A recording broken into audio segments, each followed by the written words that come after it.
Councilmember Budaszewski. Here.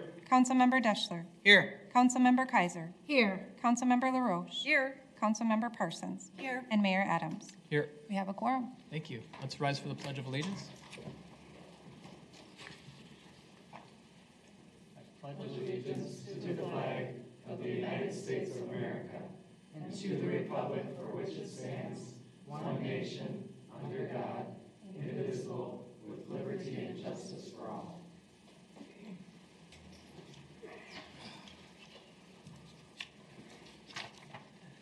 All right, we have an agenda before us. Looking for a motion on the agenda.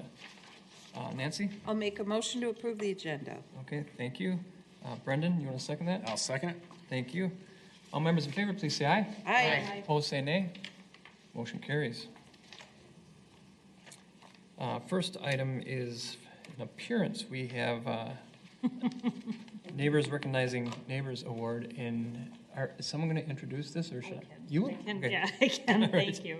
Thank you. If you'll recall, the Citizen Outreach Task Force initiated the Neighbors Recognizing Neighbors Awards to recognize sort of those unsung heroes within the community that make Crystal a great place to live. So with the departure of the task force, the Park Commission took over the responsibility of getting the nominations and reviewing them and selecting winners. They did that earlier this year, and then we had a pandemic. So this year we have virtual presentations of the three winners that I think Matt is going to queue up. Mike Peterson and CCX Media deserve credit for this, but it presents the three award winners, and then I believe Mike is going to put this out on the website after tonight's meeting. Yeah, Thank you. social media, website, all of it. Yep. So it's I think it's really cool. So hopefully you will too. Ready to hit play? Three Crystal residents were recently honored for being great neighbors. I was totally surprised. I was shocked. I didn't know even existed. I was shocked. While they may have been surprised to receive the city's Neighbors Recognizing Neighbors Award, their neighbors certainly weren't. As one neighbor wrote when nominating Peg Tutilla, she's 92 years young, is always involved in the neighborhood potluck, makes sure to meet new neighbors, is active at St. James Church, and has been a volunteer with several area agencies, including Forest School. And she's an all-around wonderful neighbor and community member. We like people. We like people being around, and we like to be around people, and we like to do for people. I suppose it's the way I was raised. I was raised in the church, and we're all God's children, and we should all be taking care of each other. One of Jim Decker's neighbors nominated him because of his willingness to help his neighbors with their yard work, home ownership projects, and chores, no matter what the season or weather conditions. He has been known to rake leaves, pick up branches and twigs. In winter, he is out in the elements snow blowing his neighbors' driveways before the homeowner is able to do it. She says Jim makes our neighborhood noticeably great. I think when you do things for other people, it shows that you care about them and you're interested in them. And that's important to people, to feel like they belong in a neighborhood and they're cared about. And I think that's the way I was taught when I grew up. My father helped a lot of our neighborhood people, and I guess I just kind of inherited that trait. It's a very nice neighborhood, and we're very fortunate to live here, I think. Very fortunate for the neighbors we have. Ray Pontius was nominated by a neighbor for keeping 2 neighborhood fire hydrants clear every winter, snow blowing several neighbors' driveways while they're gone or at work, keeping storm drains clear of leaves, grass, and debris during the warmer months, and driving around the neighborhood to make sure it's safe for everyone. It's just neighbors helping neighbors.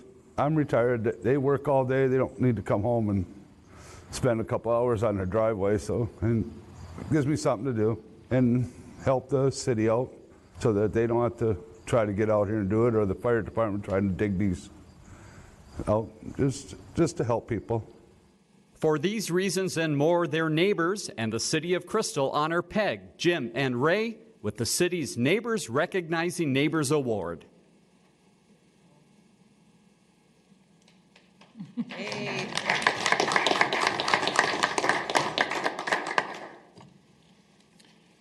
Yeah, that's something else. I mean, that was well done. It was They- very, Yeah, Mike and CCX get a lot of credit yeah. for doing it. You know, I tell you what, when it comes to service, whether it's for your neighbors or for people at your church, it rings true. I mean, it really helps the people who are serving just as much as it helps the people who are being served. It's awesome. It's awesome to hear that perspective and having that passed down from generation to generation. Yeah, we need to keep it going.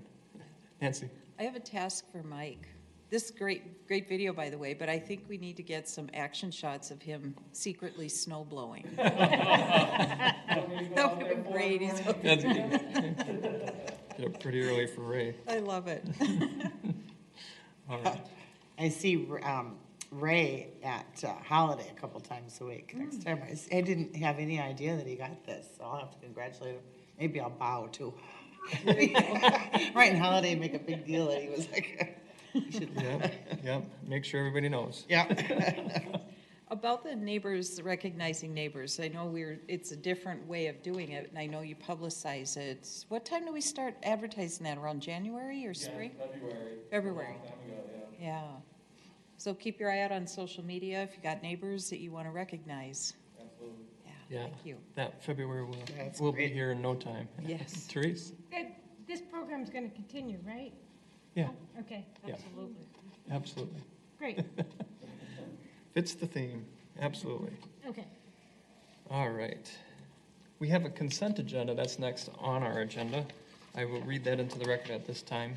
Approval of the minutes from the following work sessions. Council work session on August 14th, 2020. And then work session also on August 18th, 2020. City council meeting on that same date, and then second work session on that same date. Approval of the list of license submitted by the city clerk to the city council. That list is on file in her office.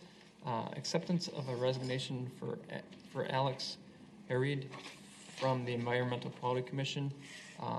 They've moved. Approval of authorizing and executing the First Amendment to the it's the MAC, Wildlife Area Cooperative Agreement for the Three Rivers Park District. Those are our consent agenda items. Looking for a motion on that. Brendan. Make a motion to approve the consent agenda. Awesome. Looking for a second. Second. Therese, thank you. All members in favor, please say aye. Aye. Opposed, say nay. Motion carries. Next is open forum. Do we have anybody here wishing to speak during open forum? Open forum is a time where citizens can come and speak to the council in public, and the rest of the citizens as well on TV. Nobody wishing to speak, so we will skip by open forum.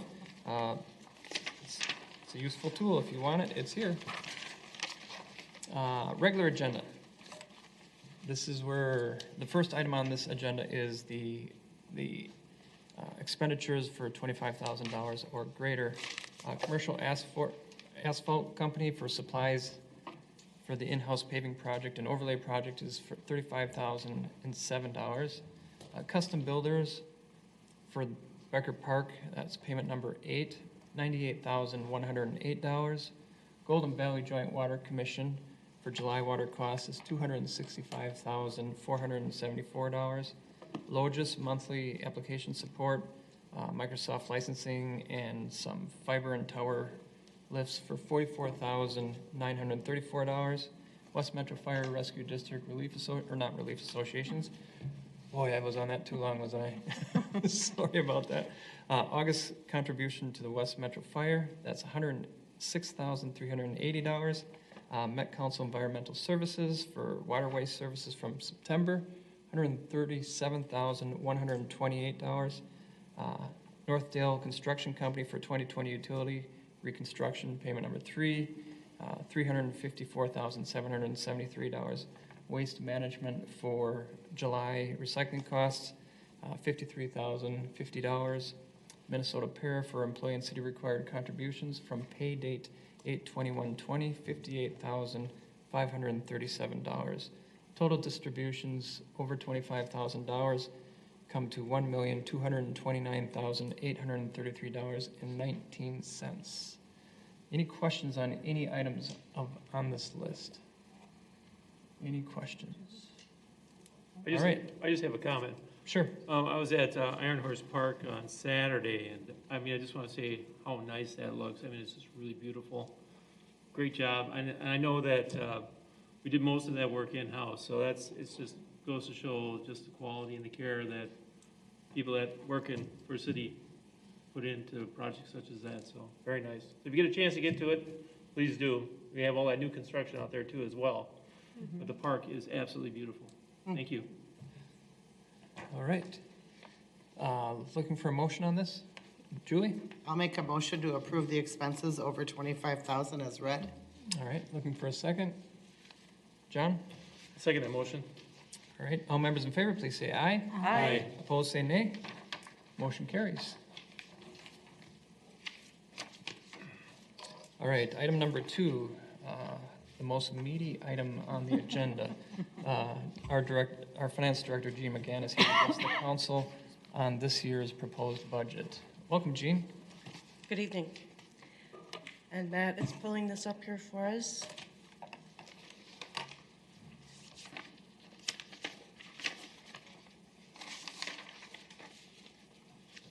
All right. Well, this evening we're going to ask the City Council to approve the 2021 preliminary levy as well as the budget. Included with that is also the EDA budget as well and that levy. In addition to that, we're going to ask to set a public hearing date for the 2021 budget and property tax levy. When we're looking at the 2021 budget and levy, we really need to keep in mind the goals for the 21-22 budget. This is the second time around for creating a 2-year budget, and so we will continue with the 2-year budget and the financial planning cycle that we started in 2019. We do want to maintain the current service levels with minimal impact to residents and taxpayers, and also focus on the council's 4 priorities. We need to continue funding the capital needs so that we can work towards a goal of not having the debt. And also we need to keep the enterprise fund solvent, and so the rate increases will be based on the 2018 rate study. Some unknown factors that we do need to keep under consideration for 2021 is we don't have any idea how long this pandemic will last and what the impact will be on our overall revenues.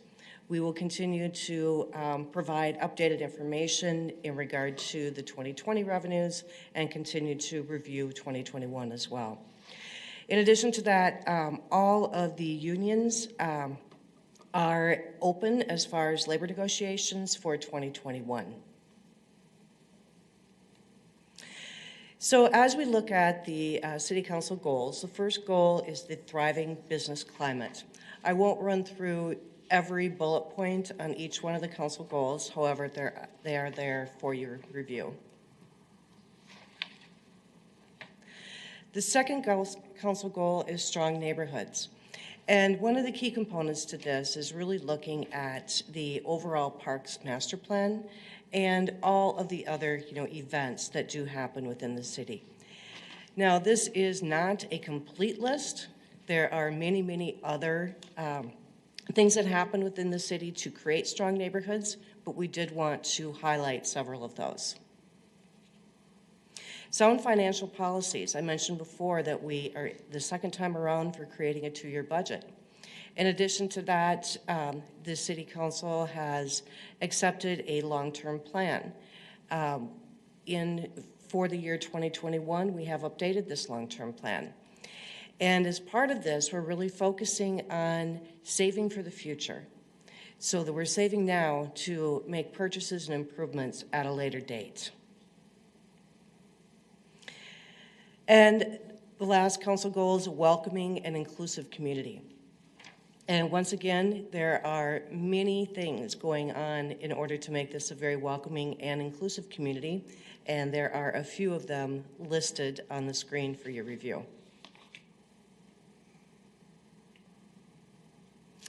So the 2021 proposed property tax levy.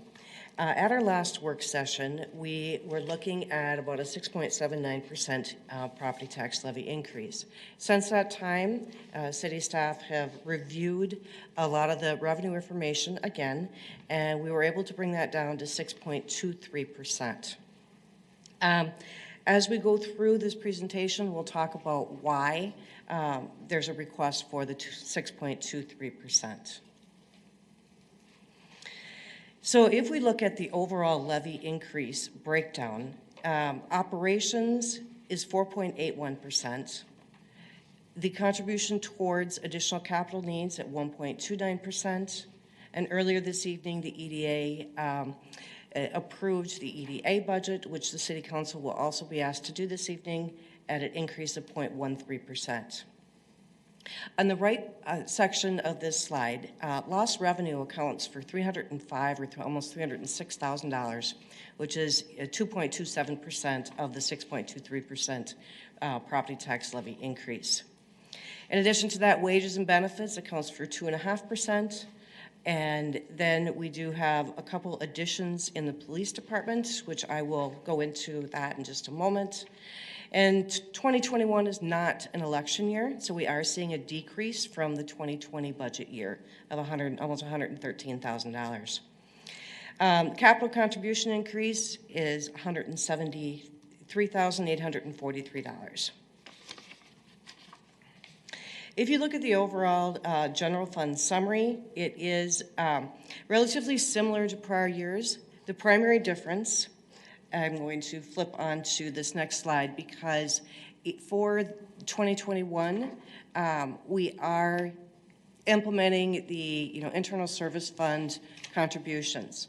So while the expenditures appear to have gone up, they're offset with a reallocation of revenue as well.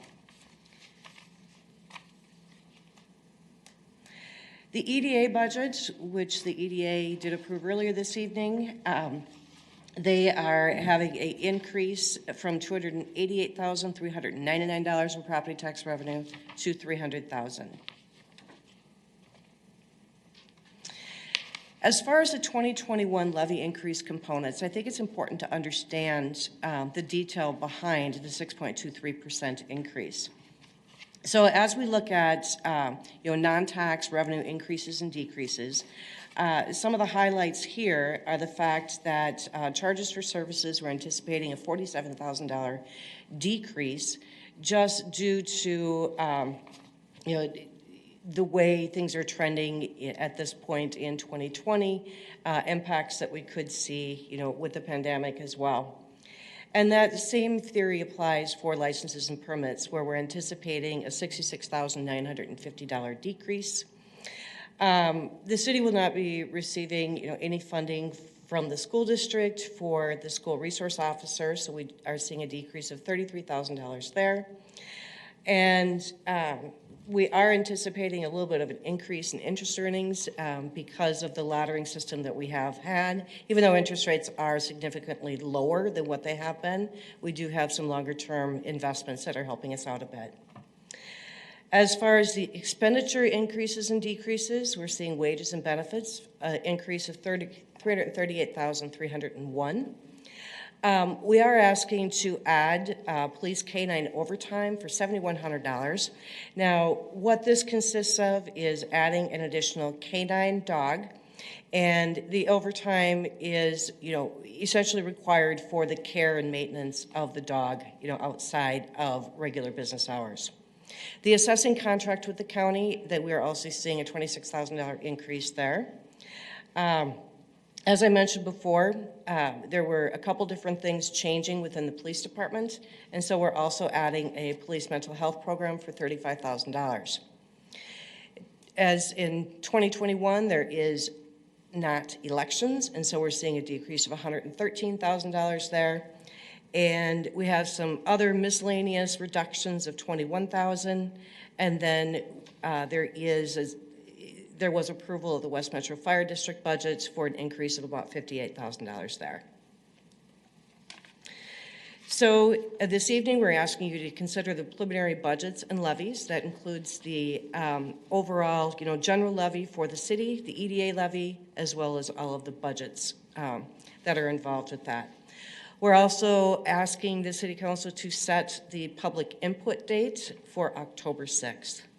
And as we move forward, at this point, we have December 1st scheduled to consider the final budget and levies. Now, just as a reminder, as we go through the approval process this evening for the preliminary levies, that levy can go down. However, it cannot be increased after this date. I'd be happy to take any questions. Questions? Anyone? John, go ahead. You specifically talked about the department heads went back and looked at their budgets and were able to find specific items that they felt that they could probably maybe, afford to not fund this coming year. I mean, could you just talk a little bit about that process and how that decision came about and wasn't presented to us sooner, I guess? I mean, As far as the increased revenues? no, well, I'm looking at like the decreases in terms of like, I think when I saw there was like some departments that actually reduced their costs. Is that Right, and what every department director did is they looked back historically, where has the money been spent? Are there increases as far as inflationary increases? Can we just try to be really conservative and not increase it and really watch exactly what's going on? This is a year where we truly want to maintain our services. However, we're really counting every penny at this point so that we can try to limit that amount of the property tax levy increase. Can I try to answer? I think John is asking if there was significant changes from the last work session. And the only change is we found additional building permit revenue to reduce. Oh, I see. So there was additional revenue that came in that offset Correct. that cost. Okay. Right. Okay. Correct. All right. Because initially the way it looked as though you went back and looked at your budgets and reduced your need per se. I mean, it was kind of part of the discussion I had with one member in terms of like, do we really need to buy something next year? Maybe we can hold off or push it a little longer. And that's what my take was on it, was that happened, but obviously not. It looks like, Not at stay the this same. point. We'll keep scrutinizing, John, I Oh, promise that's good. you. I mean, I think it's good. I mean, Promise you. I think that's what we ask for and what we request of everybody in the department. And we're not looking to create any pain, but we understand that with the pandemic and the economic, downturn, I mean, you have to be frugal. So it's just the way it is. One other point to mention, to your point, John, as to why the presentation would look slightly different. One of the requests from the council was to look at what was categorized under miscellaneous and to break that out further. And so that's why it was much more detailed, so we could truly look at the individual line items there. Good. Thank you. You're welcome. Yeah, I think we like this levy, this is the max it can be. It can go down from there. We talked about last time we met on this, how information is still coming in for this year, and recovery of those revenues is so completely unclear, and we're still going to have those conversations later in September, and you're bringing that back to us. Correct. So that still might be something that adjusted even more than what just happened. So that wasn't very unexpected for me. Julie? For the meeting where the public is allowed to weigh in and comment, could we have that chart so that, like, say, a $200,000 home at 6.23% tax increase would realize, say, $50 a year? Absolutely. Just so that we can kind of show them what it really means in the pocketbook. Yes, we'll have all of the updated tax capacity information from the county at that point as well. Okay. So we'll be able to share that information. And that's just the crystal portion, which essentially we're 1/3 of their property taxes. We need to point that out too, because. Right. I don't know if we'll do the pie presentation, but Right. there's definitely some education that needed to be done publicly that hadn't been done for a long time. And I don't know, did we do it last year? Do you remember? We did. We did the pie presentation. Yeah. I think we keep doing it. I think it helps a lot. One more thing to note on this budget, which wasn't necessarily highlighted, we did have a slight reduction in LGA and that's affecting our capital. So that's just another piece of what kind of happened inside this budget. So hopefully that someday we'll turn around and we don't just keep having the same decreases in revenue. What else? 2022, I know we're not voting on the specifics for 2022, but when it came to levy increase components, we never really talked about that in detail. I would like to have that conversation before we get done with this budget process in December and kind of flush some of that out, just so we have a better idea. We go through quite a bit of detail for 2021, which is appropriate because that's what we have to approve. But I just, we haven't looked at it. We haven't talked about it. We need to do that. So let's not lose sight of that. Any other questions relating to this budget? No? All right. Looking for a motion on it. Julie? I'll make a motion approving the 2021 proposed general fund budget, preliminary property tax levy, set the public input date for the 2021 budget and preliminary property tax levy. All right. Thank you, Julie. Looking for a second. Nancy? I'll second. Thank you. All members in favor, please say aye. Aye. Opposed, say nay. Motion carries. Do we need the resolution approving the 2021 too? EDA? Nope. Yes. Oh, yes. Yeah. EDA. Okay. EDA. Yep. Should I just keep going? Sure. Make a resolution approving the 2021 proposed Economic Development Authority property tax levy. All right. Thank you. Looking for Nancy? I'll second again. Thank you. All members in favor, please say aye. Aye. Opposed, say nay. Motion carries. All right. Thank you. Thank you, Jean. We have our Public Works Director, Mark Ray, here today, and he's going to talk about utility reconstruction projects. More construction. Yes, welcome. Good Mark. evening, Mayor, council members. So tonight before you, we're starting the ball rolling on the 2021 utility reconstruction project. This is kind of a recap from last year. So we did that large feasibility report for Area A, which is basically the entire southern area of the city from Winnetka Hills, south of 32nd, all the way over to basically Highway 100. Based on the findings and the funding available, we're looking at doing one block of reconstruction in 2021. So that's Idaho Avenue from Medicine Lake Road up to 30th. We are looking at doing as well as Louisiana from 36 to Markwood Drive. It's 175 feet. We've had 3 water main breaks right over Bassett Creek right there. And it was actually the way this got flags, it came up in our mill and overlay project. And then we're like, well, if we don't put money into fixing this street if the road blows up regularly. So that was kind of how this juggle was done. We did reach out to New Hope as well because half of the road is theirs. All the utilities are on the Crystal side, so it's just the street portion for New Hope, which we'll talk about in a second. We did receive a proposal from SEH for all the professional services through construction. It's a not to exceed price of just under $203,000. Matt, slide. So schedule for this, tonight you're considering the agreement with SEH. In October, we'll do a project open house, which we're looking at options for that because obviously an in-person probably isn't realistic.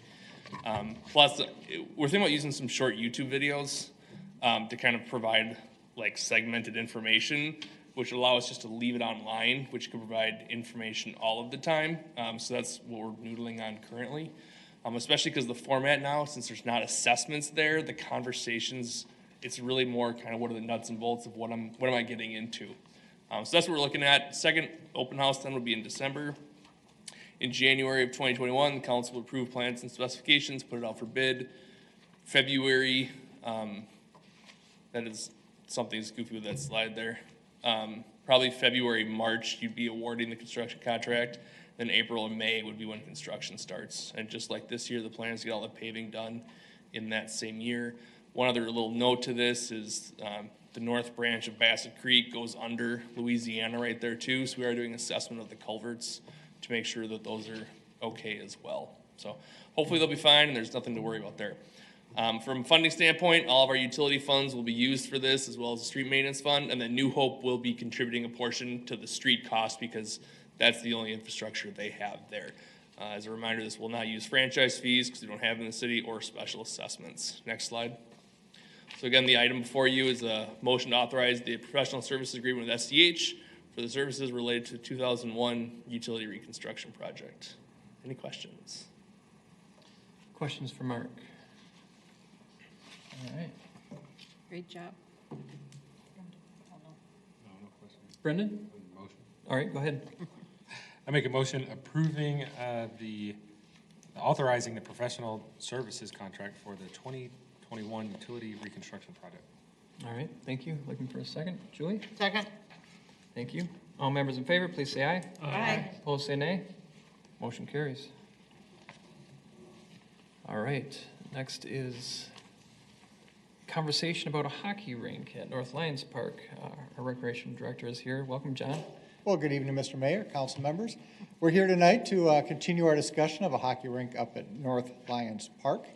As you may recall, this is one of those projects that came out of the Park System Master Plan back in 2017. Matt, I think, there you go. Because it does complement the warming house that's there. There's some parking lots there, and there's also a sliding hill as well. And it also replaces some hockey rinks that were recently removed at some neighborhood parks.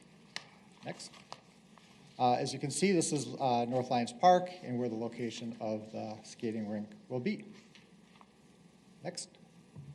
So the hockey rink is, the concrete for the hockey rink is 87 feet by 202. That's just a little bit bigger than the 85 by 200 foot boards that are going on it.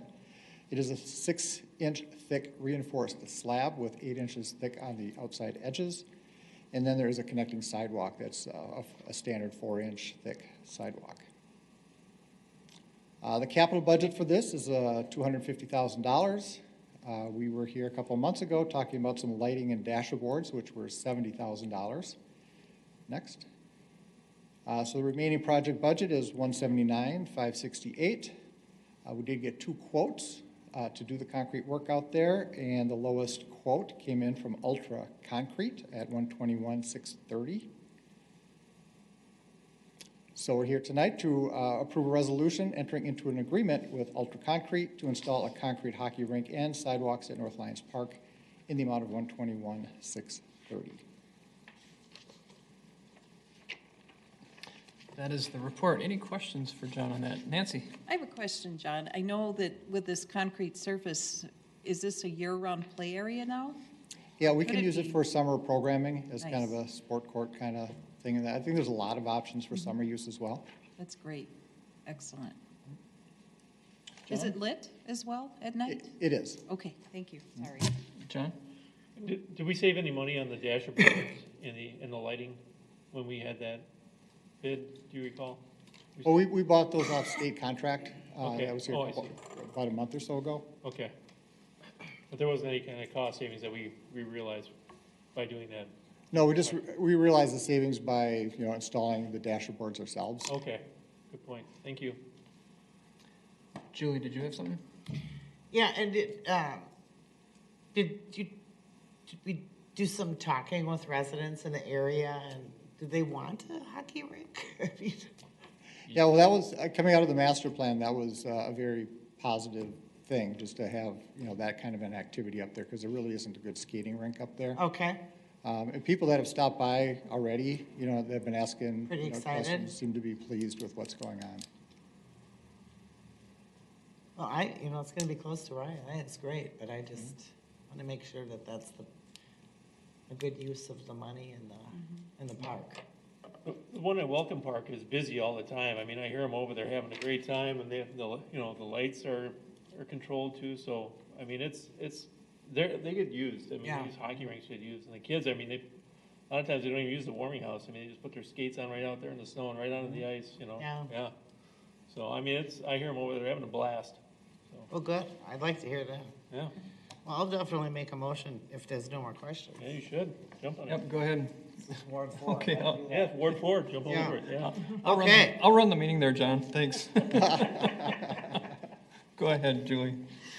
I will move for a resolution in support of hiring a contractor to build a concrete hockey rink and sidewalks for North Lions Park.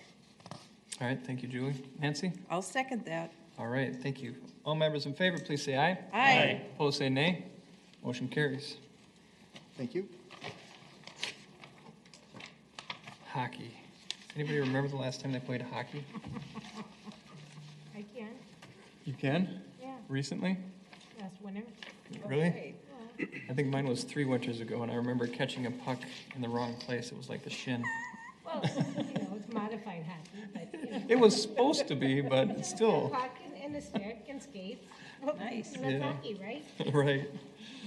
All right, our next item is, we're going to be talking about the ordinance amending Chapter 11 of our city code. Our city attorney, Troy Gilchrist, is here to address the council on that. Welcome, Troy. Thank you, Mr. Mayor and council. This is a proposed ordinance that the council reviewed at its August 18th work session, also at its August 18th regular council meeting, at which it approved first reading of the ordinance. Just to remind the council and the public, this ordinance is intended to capture changes that were ultimately reflected, well, that were initiated at the federal level, but then were incorporated into state law by the state legislature recently, and that just recently went into effect a month ago. And so we're playing a little bit of catch up as far as aligning the city code with some of the changes in state law, most notably the change of the lawful use age or purchase age from 18 to 21. So the ordinance before you for second reading and consideration for adoption amends subsection 1105 or section 1105 of the code that does a number of minor things to try to line up with the state law. One of which is updating some of the tobacco-related definitions. Of course, it revises the age at which sales may occur to persons from 18 to 21, since now 21 is the minimum age under state law. Expand the penalty provisions in that it references those who sell, give, or otherwise furnish tobacco to persons under 21, so it aligns that language with state law. It also recognizes that the compliance checks that cities that license tobacco are required to perform. Previously, the age of folks that could be used for those checks were from 15 to 17. They're now 17 to 20, to 20. And then finally, the council discussed briefly last time that there is a new section of law that was put in place that is reflected now in this ordinance, so would be made part of the code. That is the new state requirement related to posting signs regarding 21 being the minimum age, and also indicating to folks that staff is required to confirm age of anyone that is under the age of 30. Of course, it goes on to actually affirmatively require that they verify ages as well. So again, in my view, these are not substantial amendments, and so we were not required to give notice to all the licensees out there. This is, again, aligning with state law. So I'd be happy to answer any questions. One thing I do want to let the council know, as you know, the fees and penalties that you set are set in a separate addendum or appendix that's adjusted by resolution, not in code. We did that purposely when we went through the code update, just so frankly, every time you change a dollar amount, you don't have to go through this ordinance double read and adoption of an ordinance. So I did talk to the city manager, and the plan is to discuss that at an upcoming work session to review those penalty amounts and to consider increasing them to match at least the minimums required by state law. But that's a future discussion. All right. So I'd be happy to answer any question, Mr. Mayor and Council. All right, any questions from the council? All right. Thank you. That's great. Okay. Looking for a motion on this one. John? I make a motion approving the ordinance revising Chapter 11 of the Crystal City Code related to tobacco and related products.